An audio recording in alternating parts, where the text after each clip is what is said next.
पत्थर तोड़ने वाला। एक बार की बात है, पहाड़ों के बीच एक छोटा सा गांव था। वहां एक गरीब आदमी रहता था, रामू, जो रोज पत्थर तोड़कर अपनी रोटी कमाता था।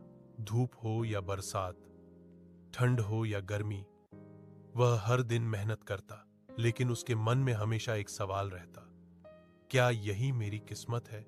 एक दिन वह थका हुआ चट्टान के पास बैठा और आसमान की ओर देखने लगा।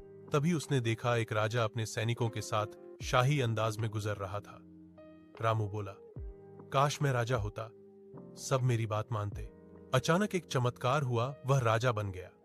अब उसके पास महल था, दौलत थी और नौकर चाकर भी। पर कुछ ही दिनों बाद उसे समझ आया कि राजा भी सूरज के आगे छोटा है, क्योंकि सूरज की तपिश से सब झुक जाते थे। रामू बोला, मैं सूरज बनना चाहता हूं, और वो सूरज बन गया। अब वह तेजी से चमकने लगा, सबको रोशनी देता। लेकिन एक दिन बादल आया और उसकी रोशनी को ढोंक दिया।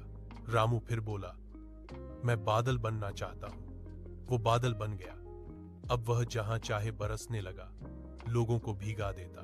पर जब वह एक ऊंचे पहाड़ से टकराया तो आगे नहीं जा सका। अब उसने कहा, यह पहाड़ तो मुझसे भी शक्तिशाली है, मैं पहाड़ बनना चाहता हूं।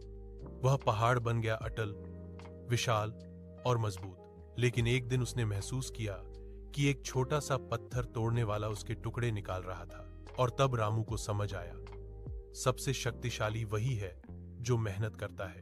उसने आंखें खोलीं, वह फिर से वही पत्थर तोड़ने वाला रामू था। लेकिन अब उसके चेहरे पर मुस्कान थी, क्योंकि उसने जान लिया था कि महानता पद या शक्ति में नहीं, मेहनत और संतोष में है।